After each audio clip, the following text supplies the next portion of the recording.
Good morning. How are you all? Wonderful. Good, very good. I'm Cindie Leitman, and I'm here to welcome you to the Center of Spiritual Living Tacoma, those of you in person today and those of you online. Our musicians today include Terry O'Hara on the piano and Bienvenido Yangco on the clarinet. Special guest musician today is Peter Kirkland. Our audiovisual team is Erik Perrohe and Ronald.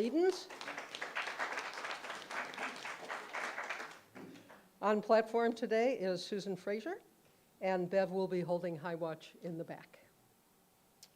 Today's message will be given by Reverend Drew Ebersole, our consulting minister. So, if you're here for the first time today, we're glad you've chosen to join us, and we would like to acknowledge you being here. We are a friendly, handshaking, kissing, loving, meet and greet community, yet we recognize and respect that everybody may not be so gregarious. So if you're comfortable raising your hand, please let us know if you are new today. First time here today? One? Yay! Thank you. Welcome. Welcome. The Center for Spiritual Living is a peaceful, loving, and joyful spiritual community with a shared set of values, principles, and practices.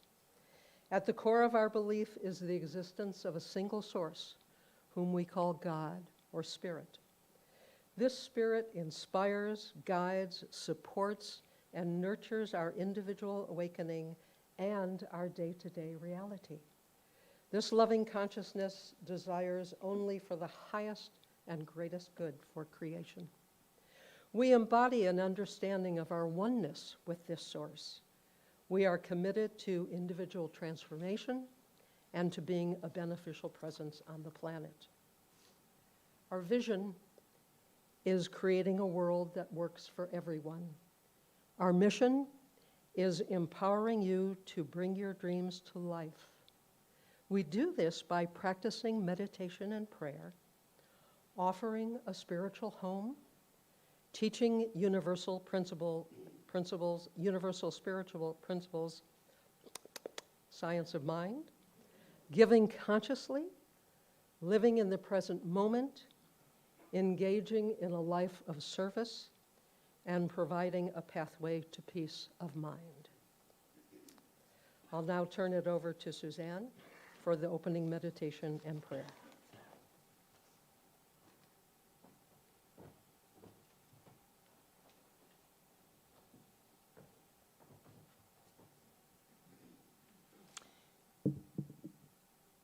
So, if you choose to close your eyes,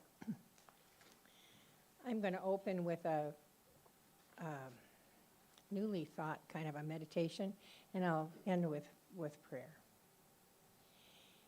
In this last week, I have gotten a lot of downloads about Spirit's place in my life. Not just in my life, but in your life.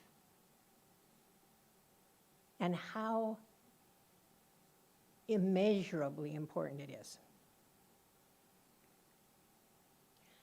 I wrote a paper during my prac studies called The Essential Unseen.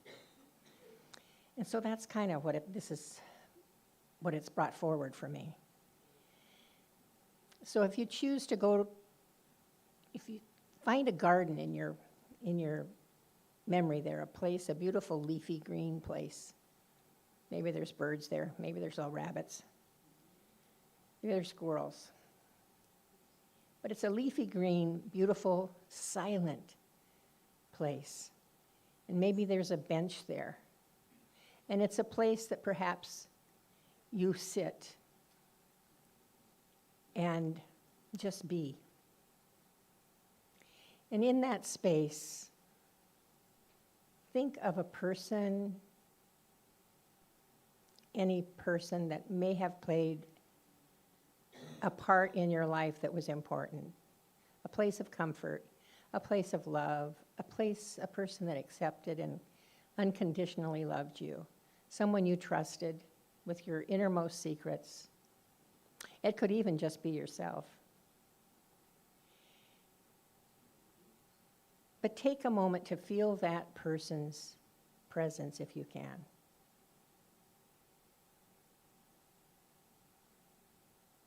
Perhaps to look at them, perhaps look in their eyes and know that that love is there.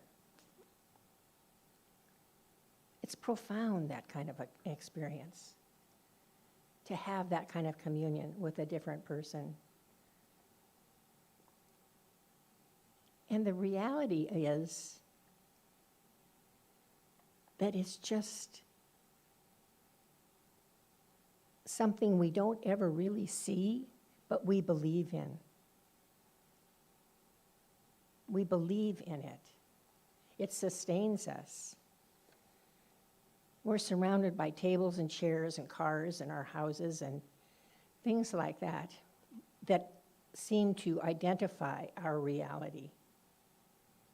But if we do what Doug Taylor says during his meditations, is to look at things with a soft gaze, we see that there's so much more than the table, the chair, the walls of our house. There are things in our lives that happen spontaneously, or something that we just know. And someone may ask you, how do you know that? And all you can say is, I know that. I know that. Martin Luther King said that in a speech about knowing that he could see the change was coming. He looked beyond the wall. He looked beyond the heads of people. He looked beyond, and he saw what was coming. He believed that. He believed that there was something at work that was larger than we are as humans. That invisible thing was so important that it could change the world if we believed it, when we believe it, as we believe it. Ernest Holmes says, a belief in the invisible is the very essence of faith. Prayer or spiritual communion demands a complete surrender to the invisible, a complete surrender. It knows that because the creative power of God is at hand, all things are possible. And every great mystic of our time believed that, regardless of their religious persuasion. And so this person that sits with you in this garden knows that too. And you can call on that person anytime, for support, for love, for rooting you in that place where God is. And we can look at the world with soft eyes beyond what is just the brick and mortar of our lives and see the concrete importance of spirit. So right now I just call God into this space, knowing that in every nook and cranny, every little space, God is. God indwells you. God indwells us all. God uses us as a vehicle for entry. And we need to be vigilant of that. How we speak, how we act, how we walk, how we behave with others in our community. It all comes down to the, you want to say, miraculous belief in that wonderful thing you'll never see, but you just know it. You know it. So right now I just call it all so good. Call it done and done. And I say, thank you. Thank you, God, and so it is.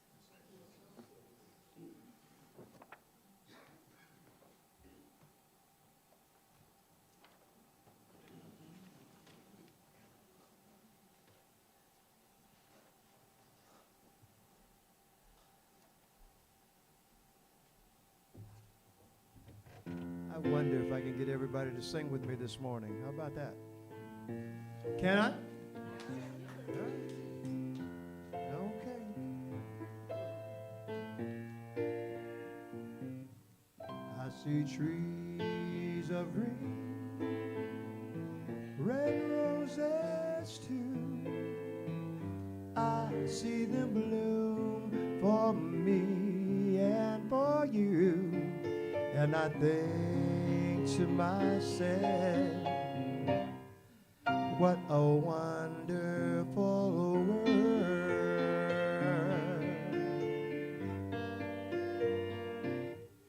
I see skies of blue, clouds of white, the bright, blessed day, the dark, sacred night.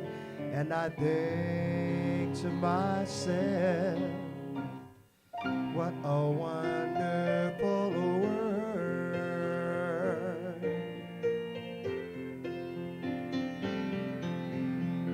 The colors of the rainbow, so pretty in the sky, are shown on the faces of the people going by. I see friends holding hands, saying, how do you do?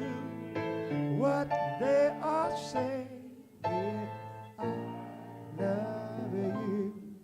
I hear babies cry, and I watch them grow, 'cause they would learn more than I'll ever know.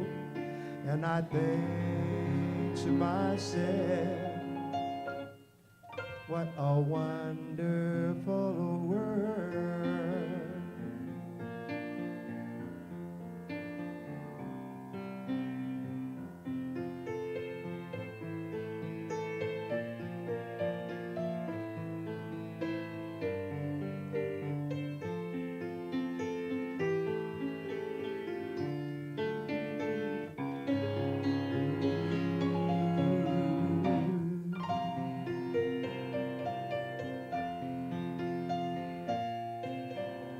You sound great, by the way.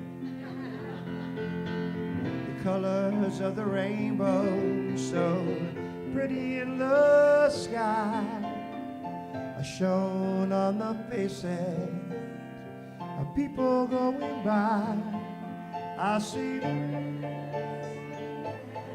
saying, how do you do? What they are saying is, I love you. I hear babies cry, and I watch them grow, 'cause they would learn more than I'll ever know. And I think to myself, what a wonderful world. Oh,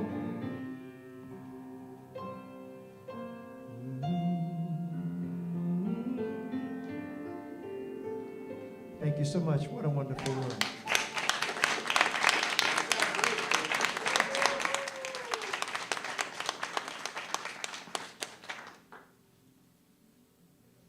So I have two short readings for you this morning. The first is by Leslie Gore. You remember her, right? And she says, I don't know any other lifestyle. I get up in the morning and I really do feel that the world is an oyster. And I start that way, the same as I would if I were preparing to write a song. I put a blank piece of paper up on the piano and go for it.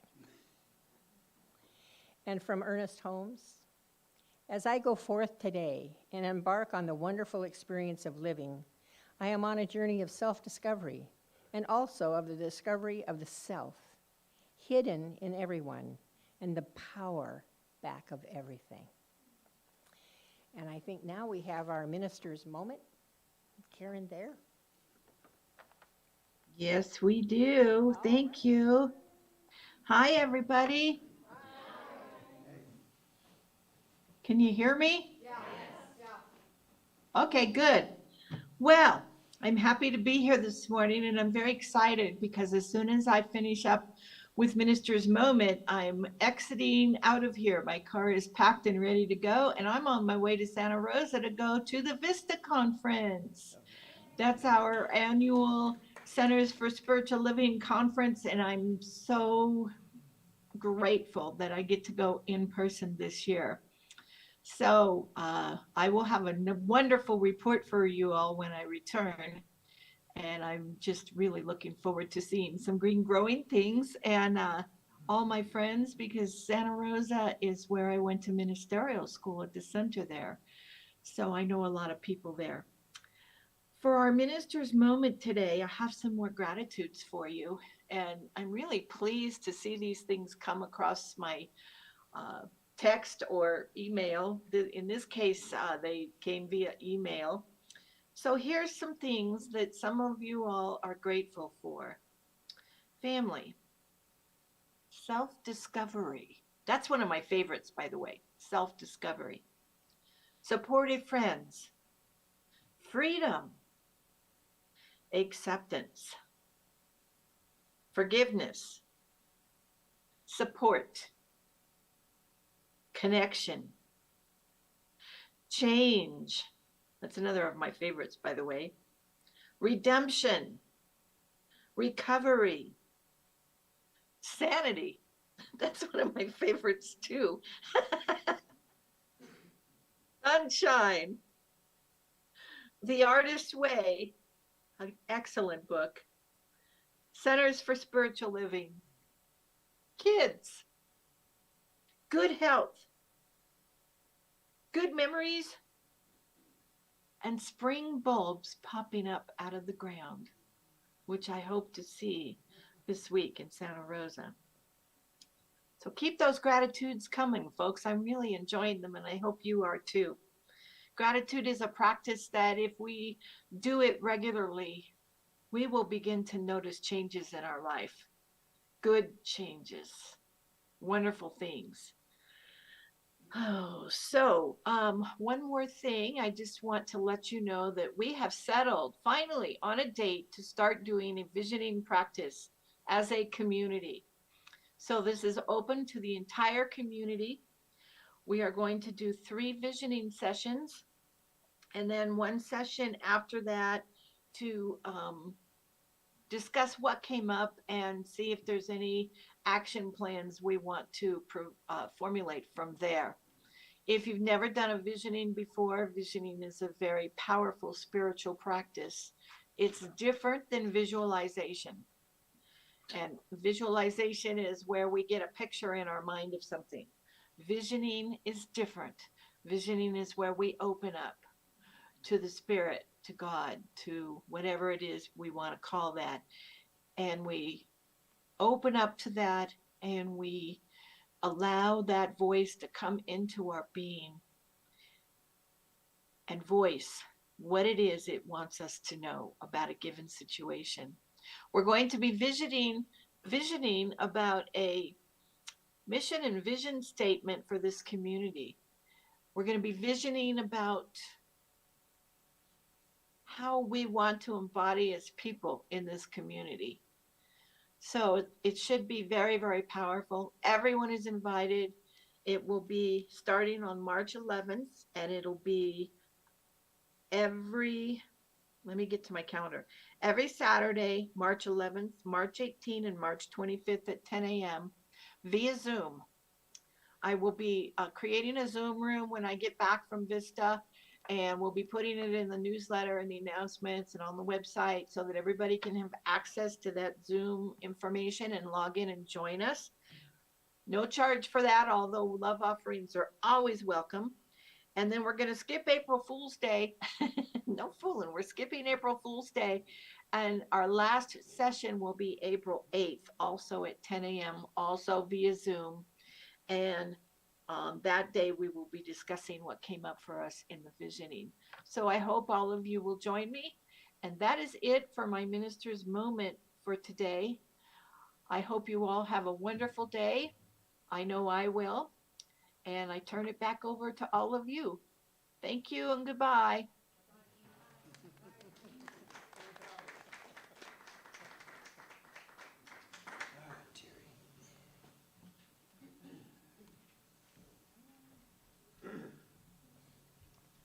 I think I ran out of songs to get people to help me sing this morning. All right. They say it only exists in the mind if you make it so I don't have a head cold. So we're just going to get that out of the way right now. Yes. Take a little poetic license with a few songs this morning. Yeah.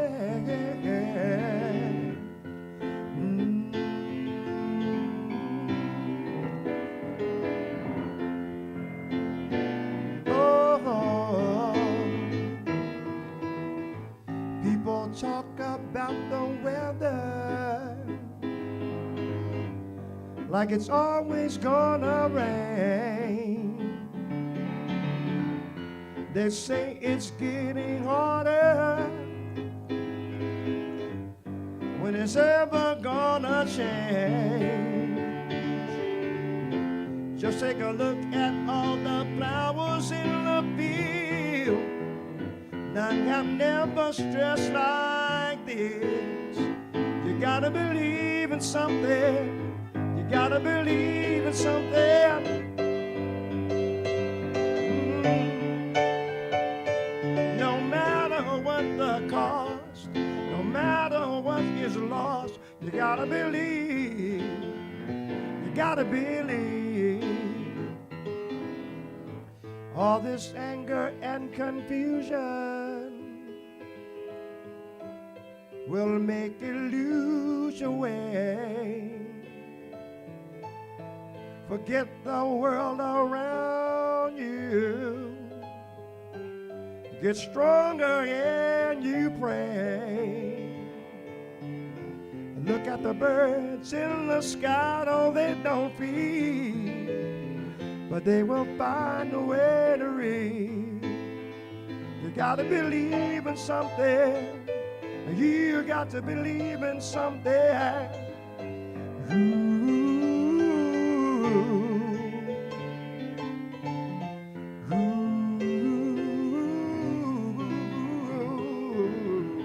Oh, you got to believe.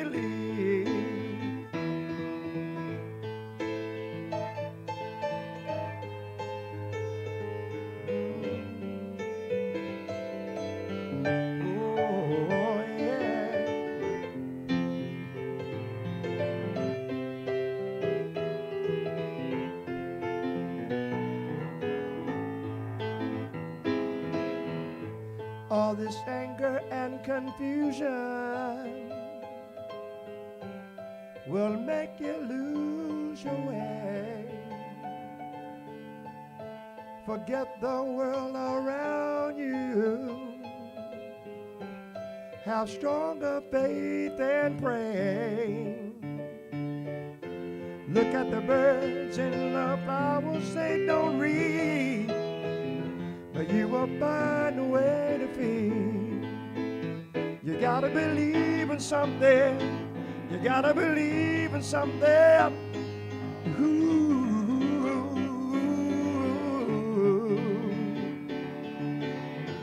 Da da ba ba ba ba ba ba da da da da da. Oh, you gotta believe.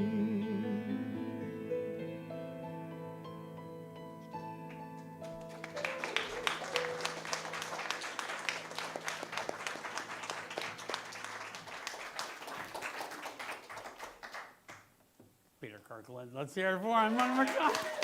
So great.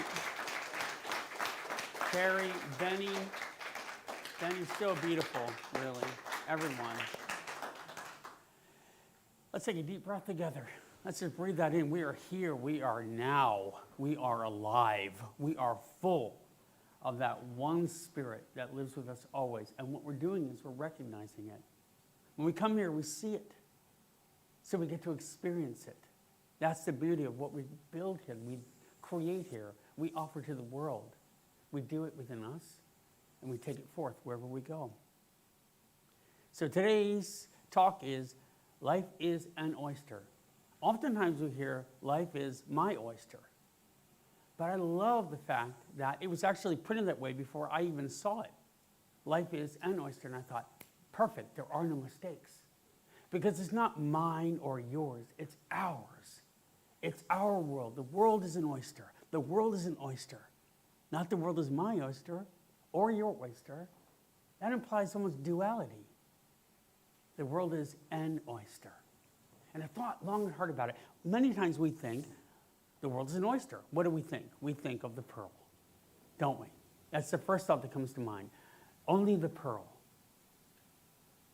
But what if all of this existence that we live in is the whole thing? The whole enchilada, the entire oyster. What if that is perfection in and of itself? Then there becomes less good and bad, wanting and not wanting, grasping and averting. There becomes acceptance. And there becomes, with acceptance, peace. That's what love is. Love is the total embrace of everything that arises. So the world is an oyster. What's an oyster look like? Well, on the outside, it's a little bit rough. It's a little scratchy. It's a little grainy. Some set of barnacles on it. Things are a little tough. When you crack it open, what happens? You see mother of pearl on the inside. Something just sweet, unique, imperfectly perfect. And then there's the muscle. There's the heart of us, the soul of us, the compassion of us, the willingness to embrace life and be stronger, resilience. And then there's the pearl. And what is the pearl? The pearl is a calcification around a piece of agitation that we often think we don't need, but is essential. So what does that make? An oyster. That makes the whole oyster. And why is that so necessary? Because when we dislike things, when we push them away, or say, I don't want that, first of all, we're increasing its power right there. By saying, no, we're actually feeding into it. And by saying, I want this, I wish I had that, we're actually creating a sense of want, or not having enough, or lack, or limitation. So the word as an oyster means I embrace everything that arises. And make no mistake about it. It doesn't mean I capitulate to whatever arises.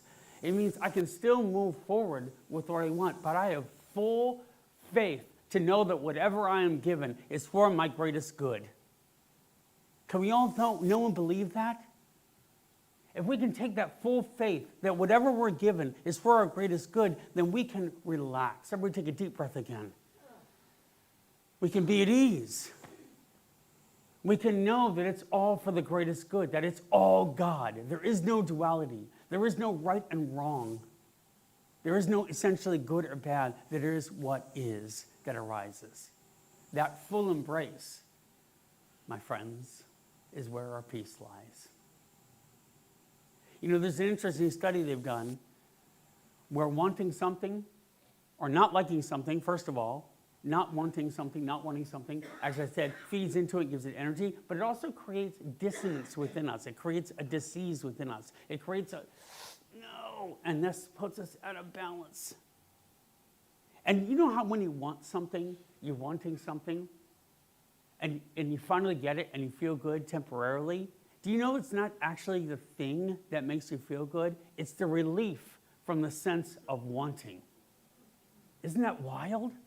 That sense of wanting is so dissatisfying. We get something, and, oh, good, and then it goes away again because we have the habit of wanting things to be different than they are, wanting things to be other than they are. Whose life here has turned out exactly like they planned when they were a young person? Exactly, verbatim, everything, all down the line, right? Whose life has been a wild adventure of an oyster they had no idea was coming? And who doesn't really ultimately want it that way? Who wants to go to a movie and know the ending of the movie before you even get in? What fun is that? I remember my brother famously told a story that he's a very smart guy. He was a math teacher. He's a politician back in Maryland. My brother Erik, wonderful guy. And he told a story of that one of his greatest disappointing moments was he was going to see The Sting. Remember The Sting when it came out? I think it was the 70s. And he was going to see it. And his friend said to him before he saw it, ketchup. Now that means it was fake blood. And that means my brother put it together like that, and it ruined the ending for him. And he was so disappointed because it was such a great reveal in the ending of The Sting. I hope I didn't ruin it for any of you. If you're at home, plug your ears. Oh, forget it. All right. But that was knowing the ending before you got to see the surprise of it. The beauty of life as an oyster is pure surprise. You feel it. You live it. You want it. You love it. You know why we're here on this earth? We're here to be alive. We're here to be incarnations of love in the oyster, in the tough and the rough and the beautiful and the love and the loss and the all of it. We're here to be alive. We're here to be an essence of love in that, a beacon of love, so we can all live in this great adventure together. There's nothing to hate about it. There's nothing to bemoan about it. There's just a sense of embracing it. So that not averting from, oh, I don't want that. I wish I had this. It's the whole oyster. Everybody take a deep breath again. Think of your life right now and the whole oyster that is your life. The rough shell, the exterior that's a little tough, the beautiful, strong, resilient muscle that's funky and wild and beautiful, the mother of pearl that embraces that inside, and the pearl itself that comes from whatever you think now you don't want. But I'll tell you what, right now, you need. You need it because God's given it to you to make that pearl perfect. All of it. So I had a friend that, her name was Joan DeShiel, and she was the wife of a minister that I worked with in Boise, Idaho for a long time. Wonderful guy, George DeShiel. Brilliant man, so kind, so generous. I mean, he was the living spirit, fully. And Joan had to go to the mall one day as one of her jobs and sell some sort of tea. There was a tea product there that she was selling that she thought was organic and healthy and wanted to give it to the mall people. Well, she went in and she was feeling a little bit bad and wanted to sell the tea and didn't want anyone to not, buy it or not like it, and, was afraid that, it might not turn out well, so she's averting from something. Oh, I hope this goes well, and creating a sense of, I don't know if I can do this, and this isn't going to be good, and then she was seeing the people, and she was finding in her mind, she was starting to dislike some of them, like, what's wrong with you? Why don't you come over and see me? Talk to my booth. And she stopped. And she said, I have to be the change I want to see. I have to love these people, love them in my heart, not even overtly. I'm just going to say, I love each person as they walk by, like in her mind, I love you, I love you, I love you. And soon, within a few minutes, people started to gravitate over to her table and started being interested in the tea. And she saw the whole oyster, who they were. The exterior, the mother of pearl, the strong muscle, the pearl itself, the whole, and love it completely. And all of a sudden, she started to sell tea and sell more tea. And next thing you knew, there was a crowd around her table, and there was a line in back of her table to get up there to buy tea. What changed? She embraced the whole. That's what changed. So we're going to try a little something now. We're just going to try this together. I know we love to meet and greet, so Please don't take 30 minutes into this, but I want you to all, and at home, if you have anyone around you, or you can just look in the mirror into this, I want you to think about how you can connect with everyone in this room and how you can see them as the whole oyster that they are. So I want you to see them for everything they are and love everything about them. You don't have to say anything. You just say, good morning, how are you, good to see you. You can say whatever you want. The words are not as important as the intention. And take a second and see if that has an impact on you to notice a difference in the way you're connecting with people as the whole oyster. So let's take about 2 or 3 minutes and get up and greet those around you and see the whole oyster of everyone.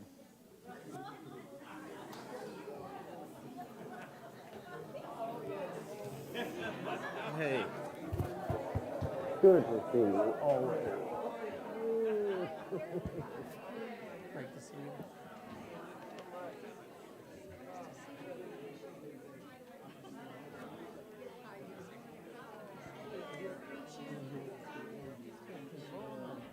Yo, how are you? Good.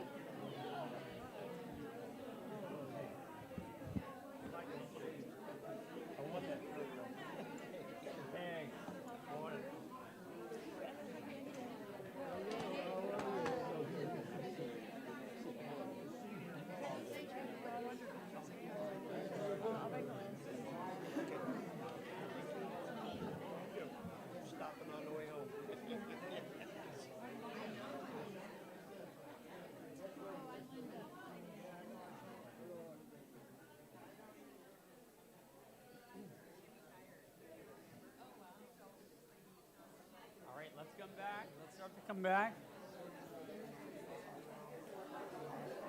Let's start to come back. Good morning. Good morning. Good to see you. Good to see you. Good to see you. Good to see you. How are you? Oh, a little bit. I know. I gotta get warmer. Thank you. Great to see you. Great to see you. Great to see you. Awesome. Awesome. Awesome. Let's come back. Hey, I really see you. I really love you. Thank you. I love you so much, man. You're so good. Very good.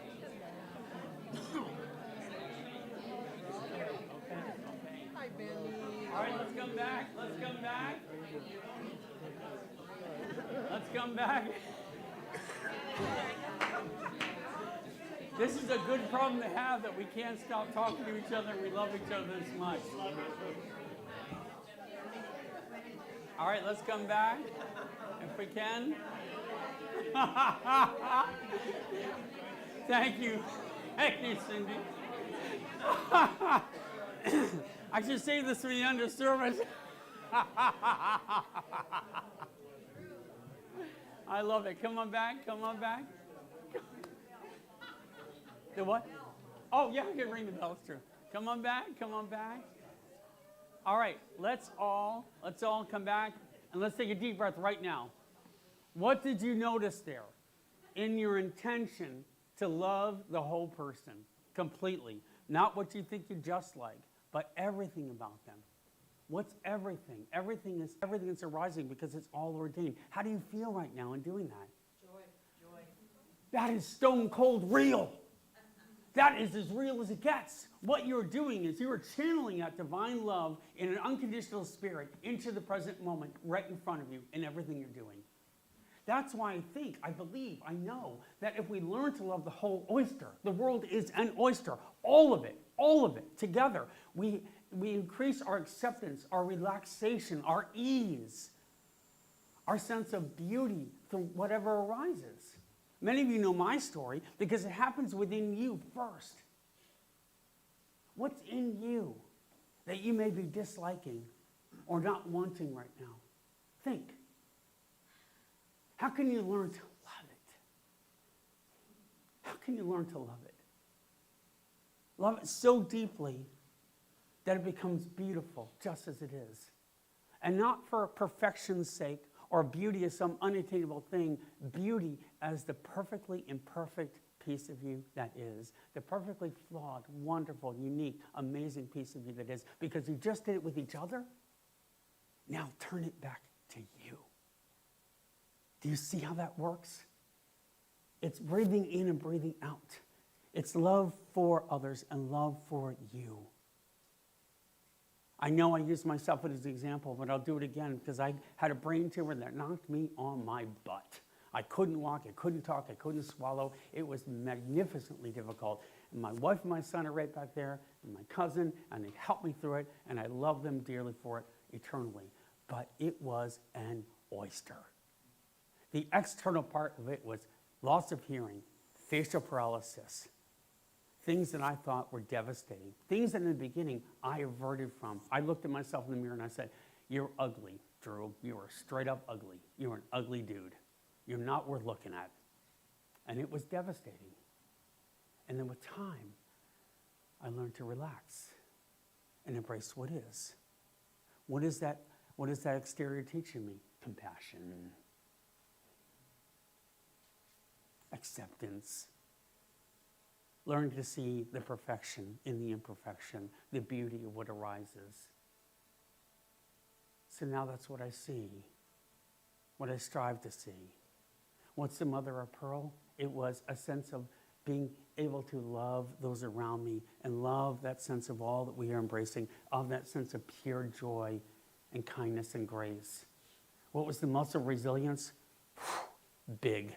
I learned how to be resilient, strong. Strong, muscular compassion is the term that's used. Muscular compassion. I love that term. It means you can be compassionate and fiercely strong. Like Mahatma Gandhi, like Mother Teresa, like Jane Goodall, like Cesar Chavez, like Martin Luther King. Fiercely strong and muscular compassion. And then the pearl. The loss of face, the loss of a sense of who I was. And the pearl is now who I am. So think about that for you. Who are you? Just as you shared that with others in loving them, can you love you the same way? That's what our mission is today, to see the world as an oyster, wherever we are, in the mirror, in the person in front of us. How do we do this? We practice. Do you know that the oyster filters about 30 to 50 gallons of water per day as a small little shell? Because they constantly purify and practice, purify and practice. That's what the game is. How can you practice this? How can you practice when you see something that you think you don't like, won't want, and relax, take a deep breath again. Breathe, accept, love, embrace, work with. Still see what you want, but move there effortlessly. We call it effortless effort. Effortless effort. I can do it with grace and dignity, and I can learn to embrace what's given because it's for my greatest good. This was for my greatest good. It's what I needed to step to the next level of me. What about you that's difficult do you need? So that you can accept the beautiful, that's easy, but can you accept the difficult? Can you be one with it? Can you unify? No duality in your mind. That's what Nurse Holmes teaches us. Can you be perfectly one? I'll share another example of how it played out perfectly in my life. The oyster. About 2 years ago, my father, Ben, passed away. Now, anybody who knew my dad knew that if you think I'm a nice guy and kind, you didn't meet my dad. He was a super incredible person. Generous, gentle, fun-loving, smart as a whip, humble. So gracious. He did so many things for me in my life and let me grow and was a divine father, and I will forever be grateful for him. Now, 2 years ago, I watched him pass from Alzheimer's. He declined significantly. When I think back on it, the whole dying process was an oyster. I walked in that room, and there was this wonderful, bright man, and he was just flat out incapacitated. And he looked like a shell of himself. He had some strange growth coming up his neck. He was discolored, gaunt, breathing in a raspy tone. And the first thing I did was, I just loved what is. And I took this little skinny hand in mine because it was so bony. It was cold, and I just held it, and I held it, and I held it. And I said, I love you, Pop. I love you, Pop. And I loved what was, not what I wished I had seen, but what was. And I loved that exterior, that shell, that hard part, and I learned to love it. And this pouring forth of love came through. And then my older brother entered the room, and that was the mother of pearl, because he and I hugged, and we shared laughter and shared stories. And with my other brother, it was beautiful. Remember when? Yes, remember that time? Can you believe that happened? It was exquisite. And then the muscle of resilience, to just be patient and calm with that, to deal with whatever emotions arose in other people, the kindness of the staff to care for us, to give us food and warmth and grace in that time of watching him pass, because inside was a deep sadness about watching this brilliant man gently fade away. And then the pearl. And I will never forget this. As we went to say goodbye to my dad and leave the room, my older brother leaned in and he kissed my father on the head for a long time. He said, I love you, Pop. You'll never know how much you changed my life. And witnessing that was a gift. And I leaned down and did the same thing, and the two of us walked out arm in arm in that moment, and we made peace with what was. We loved the whole oyster of the moment of my father's passing, and we used it to make our lives beautiful. So I'm grateful. I'm grateful to all of you, because I see you as perfectly beautiful, wonderful, flawed, amazing, tremendous oysters. So today, can you go see yourself that way? Can you go home and work with it and practice? Can you filter 30 to 50 gallons of the garbage water through you to purify? At home, can you practice? Can you look yourself in the mirror? Look at yourself in the mirror today and look at everything about you and love it. Love it exactly as it is. If you can love yourself that way, and we can love each other that way, we will know peace on earth. So I love you, I bless you, and remember, the world is an oyster, and you are perfect in that oyster. Blessings.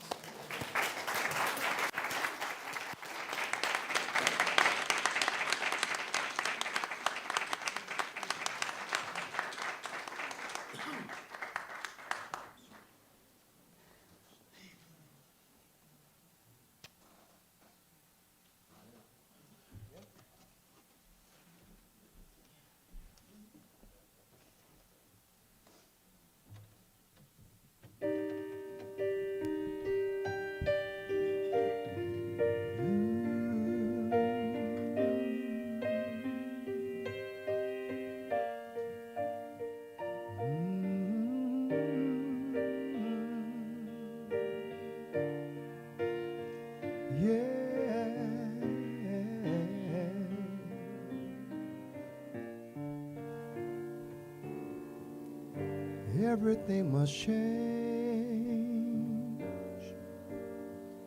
Nothing stays the same. Everyone must change. Nothing stays the same. The young become the old. Beauty will unfold. Never much too soon. Everything must change.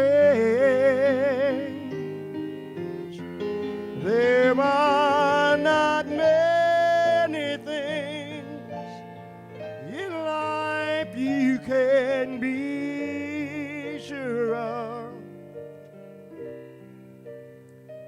except rain comes from the clouds and sun lights up the sky and hummingbirds do fly. Winter turns to spring, a wounded heart will heal. Never much too soon. Everything must change. The young become the old. Ooh, beauty will unfold. That's the way of time. Nothing stays the same. There are not many things in life you can be sure of, except rain comes from the clouds and the sun lights up the sky and hummingbirds do fly.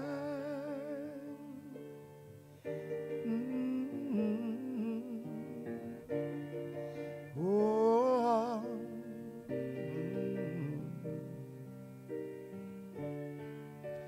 everything must change.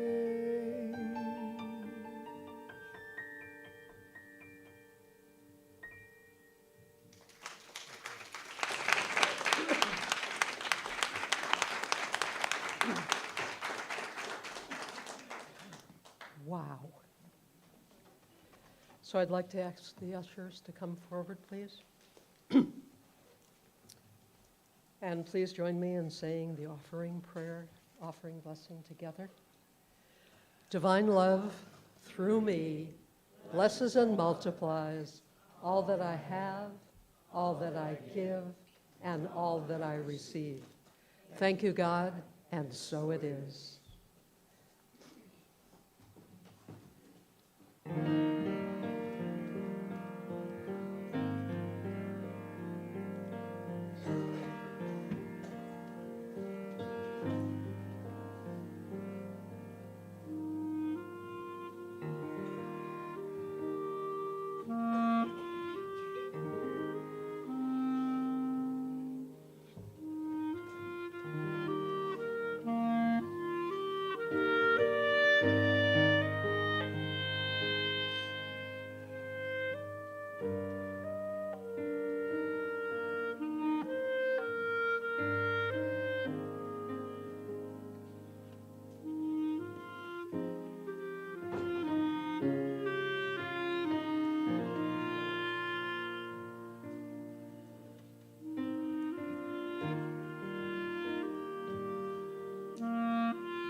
So once again, if you choose to close your eyes and go to that spot where His Spirit indwells you,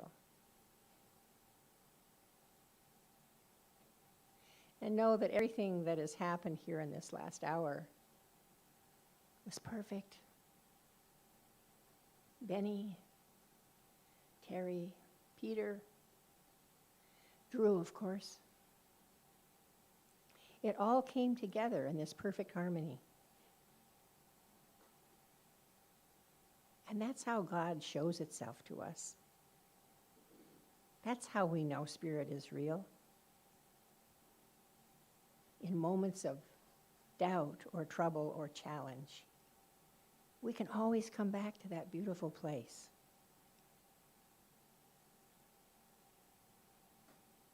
And know that our lives, all of our lives, are like the oyster. And that's something that we can carry with us. It's a physical, we can envision that. You can carry that with you and know that even the hard, rough spots open into this beautiful softness, this beautiful, beautiful softness and rareness of the pearl. I know that each one of you goes forward this week in perfect health, in perfect joy, in perfect acceptance of yourself just as you are. I know you can hardly wait to get home and look at yourselves in the mirror and see that angel face smiling right back at you. And believe it. Don't avert your eyes.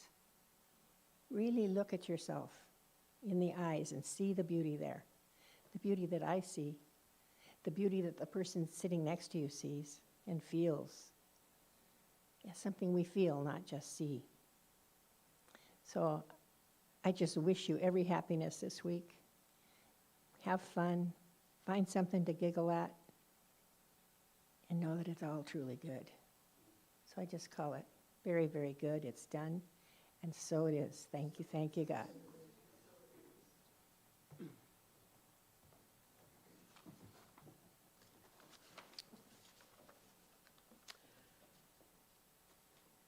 Wasn't this beautiful service today?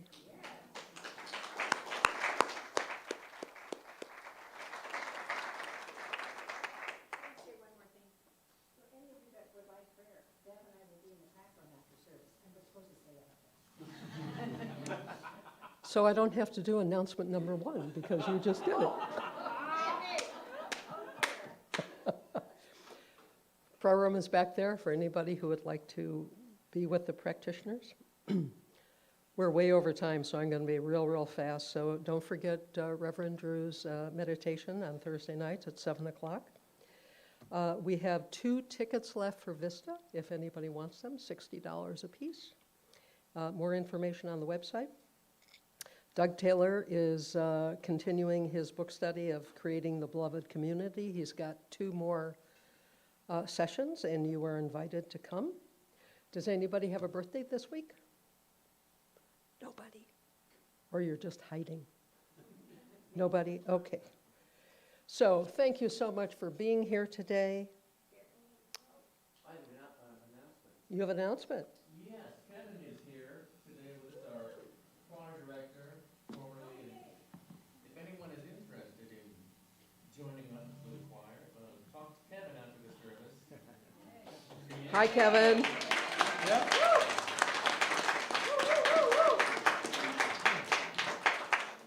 There's a lot of energy around that going around. Yeah, okay.